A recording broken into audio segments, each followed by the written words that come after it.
Good evening, student. Welcome to Disha Academy online classes. Extremely sorry for delaying polity classes by virtue of some reason. Today we talk about state and UT creation and establishment topic. Article 1 describes India as Bharat, as a union of state, not a federation of India. Union of state means कोई भी राज्य अपनी मर्जी से भारत से अलग नहीं हो सकता। आर्टिकल 1 से लेकर 4 स्टेट और केंद्र शासित प्रदेश के बारे में बताता है, खास तौर पे स्टेट के बारे में।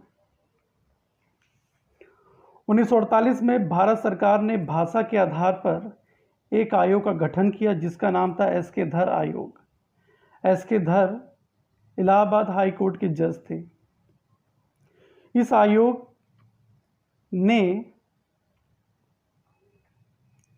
ने भाषा के आधार पर राज्यों का विभाजन मना कर दिया,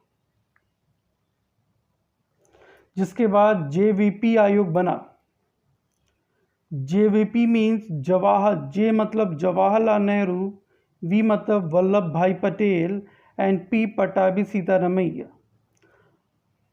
और परंतु जेवीपी ने भी एस के धर आयोग का समर्थन कर दिया।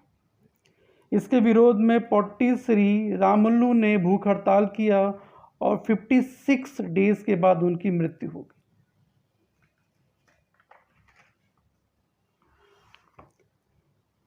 तब विरोध के बाद 1953 में अक्टूबर को आंध्र प्रदेश एक राज्य बन गया भाषा के आधार पर, परंतु not one language for one state.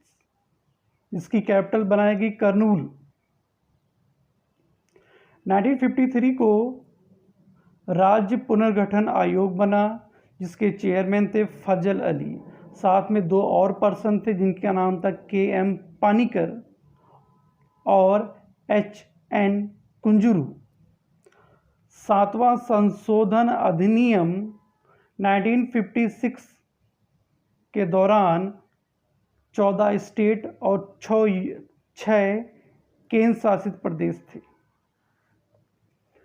जैसा कि आप जानते हैं, रियासत आयोग जिसे प्रिंसली स्टेट कहते हैं, इसके चेयरमैन वल्लभ भाई पटेल थे, सरदार वल्लभ भाई पटेल। 565 उस समय इतनी रियासत थी और जिसमें से 13 रियासत ने पाकिस्तान ज्वाइन कर लिया था आफ्टर इंडिपेंडेंस। इसमें 552 रियासत 552 रियासत ही बची। इसमें 549 जो रियासत थी उनका भारत में विलय आसानी से हो गया, परंतु जो 3 रियासत थी जैसे हैदराबाद, इसमें पुलिस एक्शन लेना पड़ा। इसके लिए कहानी ये थी कि हैदराबाद के जो निजाम थे उनको रात में सरदार वल्लभ भाई पटेल जिसे मिलने के लिए बुलाया गया।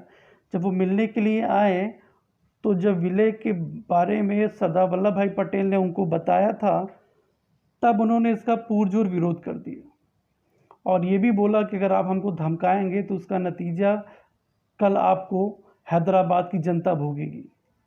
ये बात उनको अजीब सी लगी और निजाम हैदराबाद के पहुंचने से पहले ही सरदार वल्लभ भाई पटेल ने भारतीय फौज को लेकर वहाँ धावा बोल दिया। और निजाम को पकड़ने के बाद जब निजाम को ऐसा लगा कि वो मरने की कगार पर पहुंच गया है, तब निजाम ने साइन कर दिया और हैदराबाद भारत में मिल गया। परंतु उसने ये प्रोसीजर करने के बाद तुरंत यूएनओ में कंप्लेन फाइल कर दिया। जब यूएनओ ने ये कंप्लेन देखा, उसके बाद जब भारत सरकार के इसके बारे में पूछा गया तो भारत सरकार ने बोला यह एक केवल पुलिस एक्शन था, बल्कि ये मिलिट्री एक्शन हुआ था। जिसके बाद यूएनओ ने भारत का ही पक्ष लिया और ये मैटर समाप्त हो गया।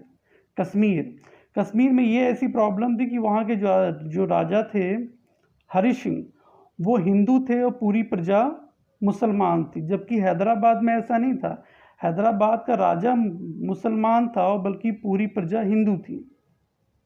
अब हम बात करते हैं कश्मीर में कश्मीर में प्रॉब्लम ये थी कि जब पाकिस्तान ने कश्मीर में आक्रमण कर दिया था तो वहाँ के राजा ने भारत सरकार से मदद मांगी और भारत सरकार ने बोला हम आपकी तभी मदद करेंगे जब आप भारत में विलय के लिए घोषणा पत्र जारी करेंगे। उसी के दौरान जो वहाँ के राजा थे, जब उन्होंने घोषणा पत्र में साइन किया तब भारतीय फौज कश्मीर में उनकी मदद के लिए पहुंची। राजा का नाम हरि सिंह था। नेक्स्ट अब बात करते हैं चूनागढ़। वहाँ पर रेफरेंडम के थ्रू उसको भारत में मिला लिया गया।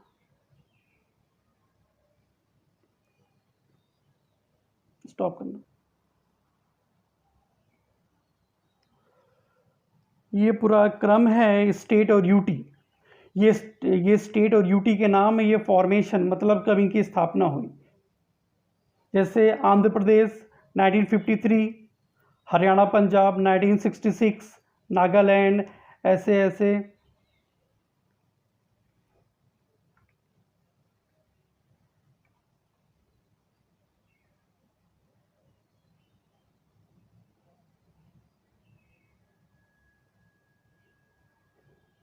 मद्रास 1950 में बना था, परंतु इसका नया नाम दिया गया तमिलनाडु 1969 को।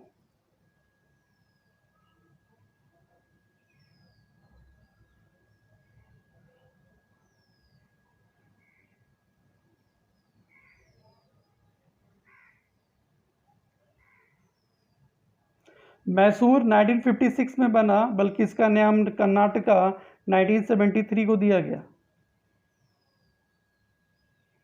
तेलंगाना, मध्य प्रदेश।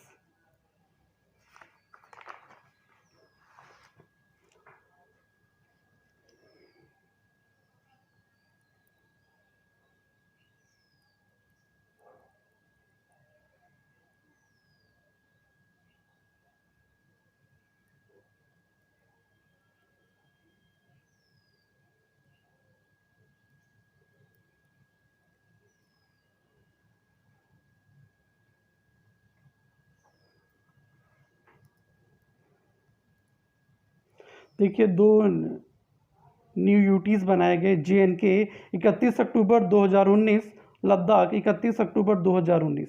भारत में 28 स्टेट हैं और 8 यूटी। ये छोटा सा ध्यान रख लेते हैं। भारत में ये प्रश्न बनता है कि भारत सरकार ने केंद्र शासित प्रदेश क्यों न बनाए। इसका मेन रीज़न ये था कि वे किसी भी राज्य में विलय किए जाने के लिए बहुत दूर थे। जैसे लक्षद्वीप है, अंडमान निकोबार, ये बहुत दूर हैं, ये भारत में विलय नहीं किए जा सकते। दूसरा कारण था उनके पास अपनी अलग संस्कृति थी। जैसे दादरा नगर हवेली, दमन and Diu, Puducherry. Dadra Nagar Haveli, Daman and Diu में पोर्टुगीज कल्चर था जिसको भारत में मिलाना थोड़ा सा अजीब था, इसलिए इनको यूटी बना दिया गया। और चूंकि आप पौंडीचेरी की बात करें जिसको पुडुचेरी कहते हैं, वहाँ पे फ्रांसीसी लोग ज़्यादा हैं। आज भी वहाँ कम से कम 5,000 से ज़्यादा फ्रांसीसी रहते हैं। अगर कोई भी व्यक्ति इंडियन अगर उनसे शादी कर लेता है तो उसको 2 जगह की नागरिकता प्राप्त हो जाती है।